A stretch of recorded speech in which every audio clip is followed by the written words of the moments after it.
Indian Muslim ലീഗിന്റെ ആളാണെങ്കിൽ എനിക്കൊരു കാര്യം അറിയേണ്ടിയിരുന്നു. മുസ്ലിം ലീഗ് ഉണ്ടാക്കിയത് ഹനീഫ കായക്കൊടിയാണെന്ന് പറയുന്നുണ്ട്. അത് സത്യമാണോ? മുജാഹിദ് നേതാവ് ഹനീഫ കായക്കൊടി പറയുന്നത് ഇന്ത്യൻ യൂണിയൻ മുസ്ലിം ലീഗ് ഉണ്ടാക്കിയത് ഞങ്ങളാണ് എന്ന്. അതിന്റെ സത്യാവസ്ഥ എന്താണെന്ന് പറഞ്ഞാൽ നിങ്ങൾ മുസ്ലിം ലീഗിന്റെ ആളാണെങ്കിൽ. അത് ഹനീഫ കായക്കൊടി മാത്രമല്ല, മുമ്പുണ്ടായിരുന്നതും ഇപ്പോൾ നന്നായിട്ട് നേതൃനിരയിലുള്ള ഒരുപാട് മുജാഹിദിന്റെ ആളുകൾ അവകാശപ്പെടുന്നുണ്ട്. മുസ്ലിം ലീഗ് എന്ന ഒന്നിനെ കേരളത്തിൽ പറച്ചു നട്ടത്, കേരളത്തിൽ ആദ്യമായിട്ട് അതിൻ്റെ ഒന്നാമത്തെ ശാഖ, രണ്ടാമത്തെ ശാഖ, മൂന്നാമത്തെ ശാഖ അങ്ങനെ അക്കമിട്ട് പറഞ്ഞുകൊണ്ട് അതിന് തലപ്പത്ത് വന്നത് മുജാഹിദിന്റെ നേതാക്കളാലാണ്. ചില ആളുകൾ വീണ്ടും കടന്നു പറയാറുണ്ട് ഇത് ഞങ്ങളുടേതാണ്. ചില ആളുകൾ മുസ്ലിം ലീഗിനെ കഥ പറയുമ്പോൾ ബാഫക്കി തങ്ങളുടെ കഥ മുതലേ പറയുന്നുള്ളൂ, അല്ലെങ്കിൽ പൂക്കോയ തങ്ങളുടെ കഥയെ പറയാറുള്ളൂ. യഥാർത്ഥത്തിൽ ഇത് മുജാഹിദുകളാണ് ഇതിന്റെ മാതാപിതാക്കൾ.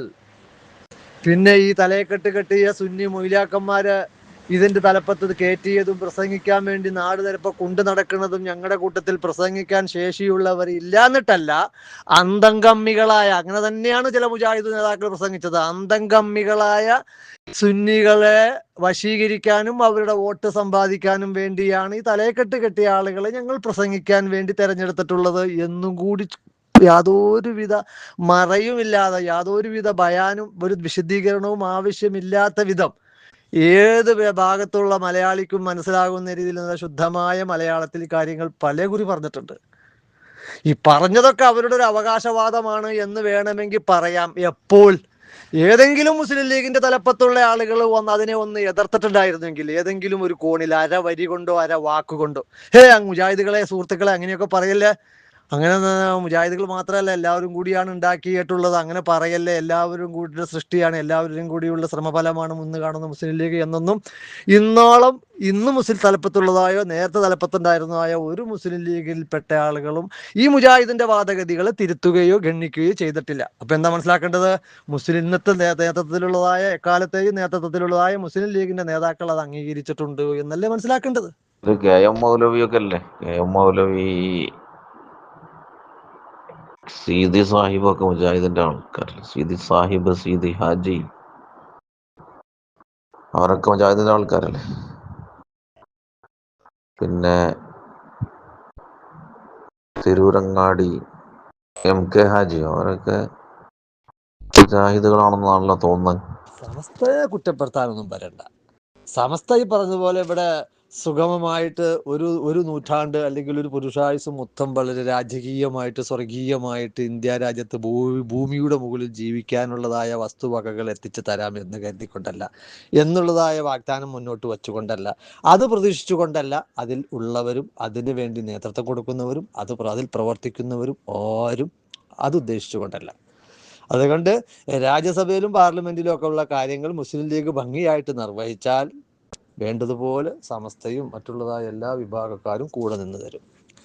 ഞങ്ങൾ ഇങ്ങനെയൊക്കെ ചെയ്യും, തീവ്രവാദം വരുന്നു, അതല്ലെങ്കിൽ മോഡി വരുന്നു, അല്ലെങ്കിൽ ഫാസിസം തലക്ക് മുകളിൽ മുട്ടി നിൽക്കണു എന്നൊന്നും പറഞ്ഞ് പേടിപ്പിച്ചുകൊണ്ട് സമസ്തയുടെ നേരെ വരണ്ട. അത് തലക്ക് മുകളിലല്ല, തങ്ങൾ മൂർദാവിലേക്ക് കുത്തി താഴേക്ക് ഇറങ്ങിയാലും സമസ്ത ഇസ്ലാം അതിൻ്റെതായ നിലപാടിൽ തന്നെ കുറച്ച് മുന്നോട്ട് പോകും.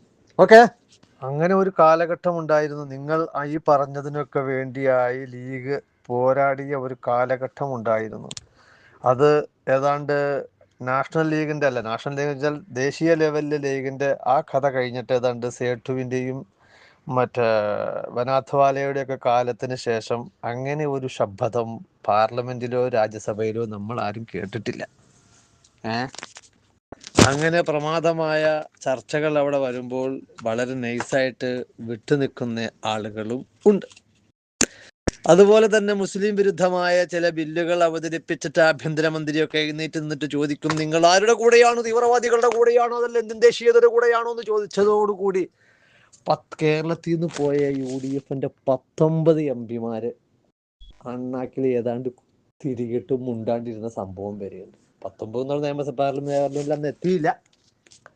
അതേസമയം മുമ്പുണ്ടായിരുന്ന ലീഗിന്റെ ആളുകൾ, ആ ലീഗിന്റെ ആളുകൾക്ക് ഈ കേരളത്തിൽ നിന്ന് പോകുന്ന UDFന്റെ അതല്ലെങ്കിൽ കോൺഗ്രസിന്റെ മറ്റു MP പോലും മുസ്ലിം വിഷയങ്ങളിൽ ഇടപെടുത്താൻ അന്നത്തെ മുസ്ലിം ലീഗിന്റെ എംപിമാർക്കും നേതാക്കൾക്കും കഴിയുമായിരുന്നു. മനസ്സിലാവണ്ട. ഇന്ന് കേരളത്തിൽ നിന്ന് പോകുന്ന UDF എംപിമാരെ അവിടെ നയിക്കുന്നത്, അവിടെ അവരെ നിയന്ത്രിക്കുന്നത് ആരാ? ഒരു UDF സംവിധാനം, അതല്ലെങ്കിൽ ഒരു കോൺഗ്രസ് സംവിധാനം പോലുമല്ല. അതിൻ്റെയൊക്കെ ഭാഗമായിട്ടാണല്ലോ കേരളത്തിൽ നിന്ന് പോയ UDF പല എംപിമാര് പോലും അവിടെ ഇപ്പം അടുത്ത കാലത്ത് നടന്ന പല വിഷയങ്ങളിലും അവരുടെ സഭകളും അവരുടെ മതനേതൃത്വം പറഞ്ഞതനുസരിച്ച് അവിടെ പെരുമാറിയതിൻ്റെ ഭാഗമായിട്ട് മുസ്ലിങ്ങൾക്കും അതല്ലെങ്കിൽ ന്യൂനപക്ഷങ്ങൾക്കൊക്കെ വരുന്ന വലിയ വലിയ പ്രശ്നങ്ങളെ പോലും അത് കാര്യമായി ബാധിച്ചതൊക്കെ നമുക്കറിയാം. അപ്പം അതുകൊണ്ട് പാർലമെന്റിൽ ആള് വേണം, നിയമസഭയിൽ ആള് വേണം. പക്ഷെ ചുമ്മാ ആരെ അണകുണങ്ങൾ പോയിരുന്നിട്ട് കാര്യമില്ല. കഴിവുള്ളവരുണ്ട് എങ്കിൽ ഇന്ന് എന്തിൻ്റെ ആവശ്യമില്ല. ഞങ്ങൾക്ക് ഈ പറയപ്പെടുന്ന മുസ്ലിം ലീഗിന്റെ പൂർവികരായ ആളുകൾ മാറ്റി നിർത്തിയിട്ടിരുന്ന ആളുകളുടെ തിണ്ണ നിരങ്ങേണ്ട ഗതികേട് വരില്ലായിരുന്നു, അല്ലേ? ജമാഅത്തെ ഇസ്ലാമി ഇന്ത്യയിൽ രൂപപ്പെട്ടതിന് ശേഷം, കേരളത്തിൽ അതിന്റെ ശാഖകൾ തുടങ്ങിയതിന് ശേഷം ഇന്നോളം എന്തായിട്ടില്ല. ഒരിക്കൽ പോലും അവരുടെ വോട്ടുകൾ വ്യംഗ്യമായിട്ട് പോലും UDF, ലീഗ്, കോൺഗ്രസ് ഒന്നും ആഗ്രഹിച്ചിട്ട് പോലുമില്ല. ആവശ്യപ്പെട്ടിട്ടില്ല എന്നല്ല, ആഗ്രഹിച്ചിട്ട് പോലുമില്ല. വാ തുറന്ന് കുഞ്ഞാലിക്കുട്ടിയെ പോലെയുള്ള ആളുകൾ പറഞ്ഞിട്ടുണ്ട്, ദയവ് ചെയ്ത് മുസ്ലിം ലീഗ് ഞങ്ങൾക്ക് വോട്ട് ചെയ്യാതിരിക്കണേ എന്ന്. അതുപോലെ തന്നെ യുവ നേതാക്കളും മുസ്ലിം ലീഗിന്റെ എല്ലാവരും. പക്ഷെ ഇന്നോ എന്തുകൊണ്ട് ഈ മാറ്റം സംഭവിച്ചു?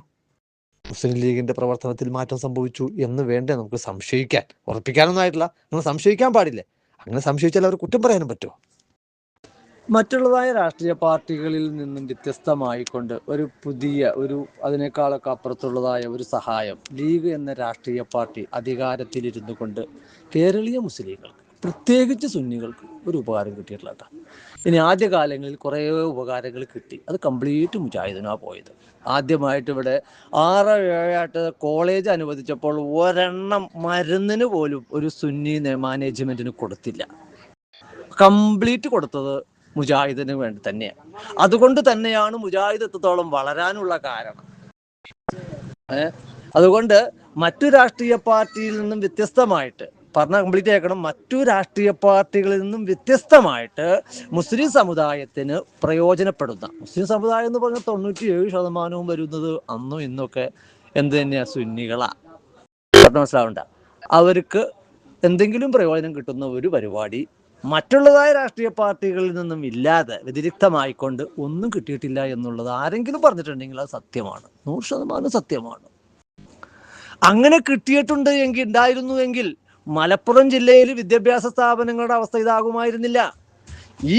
ഈ പ്രാവശ്യവും കൂടി 10ാം ക്ലാസ്സും +2 കഴിഞ്ഞപ്പോഴും അവിടെ കുട്ടികൾ കരയുക, ഞങ്ങൾക്ക് സീറ്റില്ല എന്നും പറഞ്ഞുകൊണ്ട്. ഇപ്പോൾ ഈ വർഷവും കുറെ അനുവദിച്ചിട്ടുണ്ട്, കഴിഞ്ഞ പ്രാവശ്യവും കുറച്ച് അനുവദിച്ചിട്ടുണ്ട്.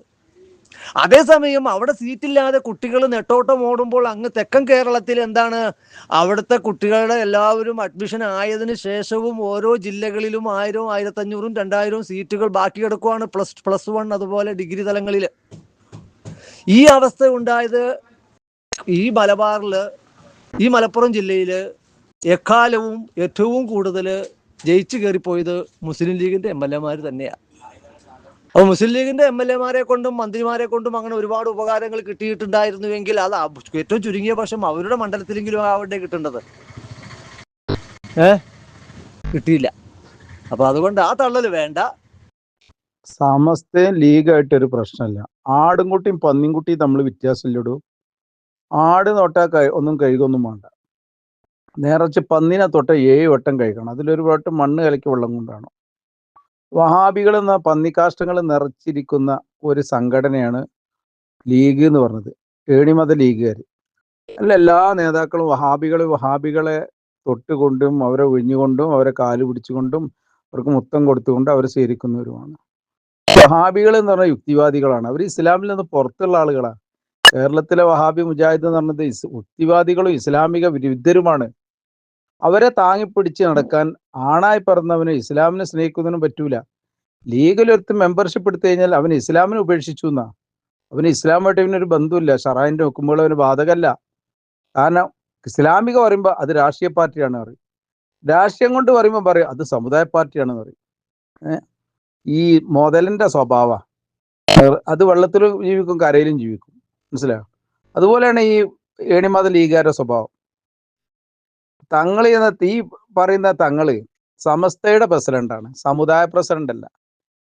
എന്താണ് ജിഫിരി മുത്തങ്ങൾ, അയാൾ സമുദായ പ്രസിഡന്റ് അല്ലേ. ഇവിടെ മറ്റുള്ള തങ്ങന്മാരുടെ സമുദായത്തിന്റെ എന്ന് പറഞ്ഞത്, സമുദായം എന്താണ്? ഇസ്ലാമിക സമുദായമാണ്. മനസ്സിലായോ? പിന്നെ ഒരുപാട് പള്ളിയിലെ ഖാദിയായിട്ടൊക്കെ അവരോധിക്കുകയാണ്. ഒരു ഖാദിന്റെ ഹുക്കം എന്താണല്ലോ ആദ്യം അറിയാക്ക്.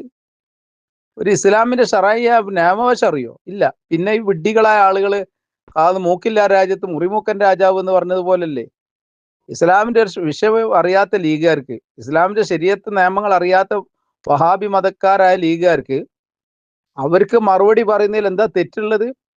അപ്പൊ ഇതൊക്കെ കാണിച്ച് ഒന്നാണെങ്കിൽ നമുക്ക് സെറ്റ് പറ്റിപ്പോയത്. ഇത് ഒരു കാര്യമൊന്നുമല്ല.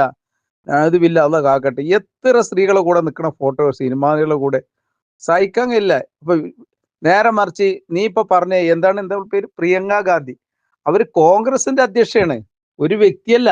മനസ്സിലായോ? ഒരു സമൂഹത്തിലുള്ള ഇതാണ്. അതുപോലെ ഇസ്ലാമിക ഹിജാബ് മറിച്ചിട്ടൊന്നുമല്ല അങ്ങന്മാരുടെ അടുത്തേക്ക് വരിക. ഇതൊക്കെ മനസ്സിലാക്കാൻ അന്നം തിന്നതിന് കുറച്ചൊരു ബുദ്ധി പോരെ.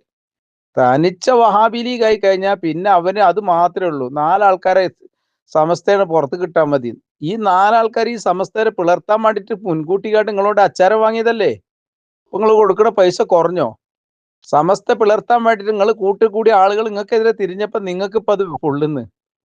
ഇത് നോക്കേണ്ട. ഇൻഷാ അള്ളാ ബുദ്ധിയും വിവേകമുള്ള ആളുകൾ ഈ വഹാബി മുനാഫിഖ് ലീഗിനെ വലിച്ചെറിയും. കാരണം ഇസ്ലാമായിട്ട് ഇനി ഒരു ബന്ധമില്ല. ജനങ്ങളെ ഇസ്ലാമിൽ അകറ്റുക എന്ന ലക്ഷ്യം മാത്രമേ മുസ്ലിം ലീഗ് എന്ന് പറഞ്ഞ ആ ഏണിമത ലീഗിനുള്ളൂ. ആ ലക്ഷ്യത്തിലേക്കാണ് അവർ നടന്നുകൊണ്ടിരിപ്പോ. ജമാഅത്ത് ഇസ്ലാമി അത് പൂർത്തീകരിച്ചു വരും ഇൻഷാ അള്ളാ. ഈ വഹാബിതങ്ങൾ തന്നെയല്ലേ മക്കത്തുനിന്ന് അബ്ദുസമദ് പൂക്കോട്ടൂരിനോട് പറഞ്ഞത്, ഞാൻ അങ്ങോട്ട് വന്നിട്ട് സമസ്തക്കെതിരെ വാഫി സംഘടന നിൽക്കുകയാണെങ്കിൽ ഞാൻ അതിന്റെ തലപ്പത്തുണ്ടാവില്ലാന്ന്. ഈ വഹാബിതങ്ങളെ മുക്കത്തെത്തിയേക്കിന് എന്താ പറഞ്ഞത്? ഞാനതിന്റെ പ്രസിഡന്റ് ആകും, സമസ്ത പിന്നെ കുപ്പത്തൊട്ടിക്കിട്ട ആദർശേരിയെ ഞാൻ ഇതിന്റെ നേതാവാക്കുന്നു. ഈ വഹാബികൾക്ക് സമസ്തന്റെ സ്ഥാപനങ്ങൾ പിടിച്ചെടുക്കാനപ്പോ ലീഗിന്റെ കൂടിയിട്ടുള്ള ഈ സുന്നികൾക്ക് മനസ്സിലാകണ്ടേന്ന്.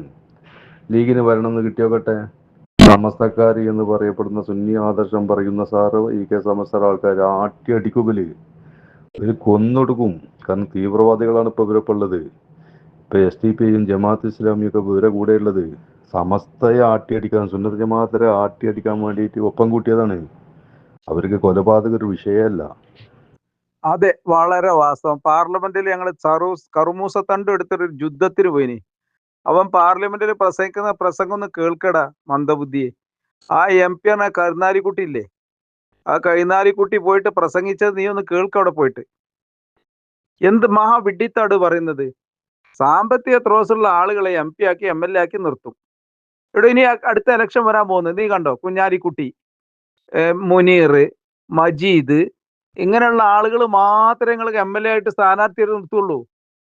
വരും തലമുറക്ക് ഒരു പുരോഗതി ഉണ്ടാക്കാനോ ഒരു പുരോഗമന ചിന്തയോ മലപ്പുറം ജില്ലയിൽ ഇല്ല. എന്ത് തന്നെ മലപ്പുറം ജില്ലയിൽ മുസ്ലിം ലീഗ് ഭരിക്കുന്ന എല്ലാ പഞ്ചായത്തിന്റെ അധോഗതി കാണാനല്ല. തോട് പോലെ ഒരു പഞ്ചായത്ത് റോഡുകൾ സ്ഥലം വിട്ടുകൊടുക്കൂല. സ്ഥലം വിട്ട് കൊടുക്കാതിരിക്കാൻ കാരണം എന്താ? ആ റോഡ് പോകുന്ന സൈഡൊക്കെ മുസ്ലിം പ്രവർത്തകന്റെ നേതാവിന്റെ സ്ഥലം ആയതുകൊണ്ട് ആ സ്ഥലം ഒട്ടും വിട്ടുകൊടുക്കൂല. 1 സെന്റ് സ്ഥലത്തിന് 100 രൂപ പോലും ഇല്ലാത്ത കാലഘട്ടത്തിലാണ് ഞങ്ങളുടെ നാട്ടിലേക്കുള്ള പഞ്ചായത്ത് റോഡ് ആയത്. കുഴിമണ്ണപ്പഞ്ച് എഴുതി വെച്ചോ, കുഴിമണ്ണപ്പഞ്ച് 1-ാം വാർഡിലേക്കുള്ള റോഡ്. ഈ 19 കൊല്ലം 3 കിലോമീറ്ററുള്ള റോഡ് ഒരു ബസ് അതിൽ ഓടാൻ കഴിയില്ല. ശരിക്ക് ഒരു ലോറി മര്യാദയ്ക്ക് വരാൻ കഴിയില്ല. ഇന്ന് ഓട്ടോറിക്ഷ സർവീസ് ആയിട്ട് ഓടിക്കൊണ്ടിരിക്കുക. എന്തുകൊണ്ട്? ഈ തമ്മാടികളും ധിക്കാരികളുമായ വഹാബി പാർട്ടിയായ മുസ്ലിം ലീഗ് ഭരണത്തിൽ വരുന്ന സ്ഥലമാണത്. തെരഞ്ഞെടുപ്പ് എടുത്തു കഴിഞ്ഞാൽ തങ്ങളെ പേരും പറഞ്ഞ് പാണക്കാട് മുഹബത്തും പറഞ്ഞിട്ട് വരും. തങ്ങള് മുത്തനബിന്റെ പേരക്കുട്ടികളാട്ടോ, നമ്മൾ വോട്ട് ചെയ്യട്ടോ മക്കളെ എന്ന് പറഞ്ഞിട്ട് വരിക. ഇവിടെ പാണക്കാട് കുടുംബം അങ്ങനെ ആയിക്കോട്ടെ, ഓരോ ബിസിനസ് ആയിട്ട് പോയിക്കോട്ടെ. പക്ഷെ ഈ പഞ്ചായത്തിന്റെ പുരോഗതിക്ക് വേണ്ടത് നല്ല ചെറുപ്പക്കാരായ ആളുകൾ. തൊട്ടടുത്ത് പുൽപ്പറ്റ പഞ്ചായത്ത്, അവിടെയുള്ള പ്രസിഡന്റ് ഇപ്പോ 65 വയസ്സ് കഴിഞ്ഞ ആളുകൾ വീണ്ടും മെമ്പർമാരാക്കി മാറ്റുകയാണ്. കാരണം ഇവരെ തരികിട നടക്കണം. ഈ വെട്ടി മാറ്റാനും ഈ ഗവൺമെന്റിനോട് ഫണ്ട് മുക്കാനൊക്കെ വേണമെങ്കിൽ എന്താണ് ഇവർ തന്നെ വേണം. നേരെ ചെറുപ്പക്കാരെ ആളുകളെ വെച്ച് കഴിഞ്ഞാൽ അവർക്ക് ചില ഐഡിയോളജിക്കലിന്റെ അവരെന്ത് ചെയ്യും, മാറി വരും. പല പുരോഗതികളും കൊണ്ടുവരും. അത് കൊണ്ടുവരാതെ മലപ്പുറം ജില്ല ഏറ്റവും താന്ന, അതായത് ഫണ്ട് ദുരുപയോഗം ചെയ്യുന്ന ഒരു ജില്ലയാക്കി മാറ്റിയത് ഈ പറയുന്ന പന്നിക്കാഷ്ടങ്ങളായ മുസ്ലിം ലീഗാണ്. മുസ്ലിം ലീഗ് നശിച്ച് നാരായൽ കണ്ണെടുക്കണം, എന്നാലേ മലപ്പുറം ജില്ലക്ക് രക്ഷ ഉണ്ടാവുള്ളൂ. കേരളത്തിൽ മുസ്ലിങ്ങളുടെ ശത്രു ആരാണെന്ന് ചോദിച്ചാൽ ഒറ്റ ഉത്തരേ ഉള്ളൂ, ഇന്ത്യൻ യൂണിയൻ മുസ്ലിം ലീഗ്. അത് യാതൊരു അറപ്പും വെറുപ്പും കൂടാതെ ഏതൊരു മുസ്ലിമിനും പറയാം.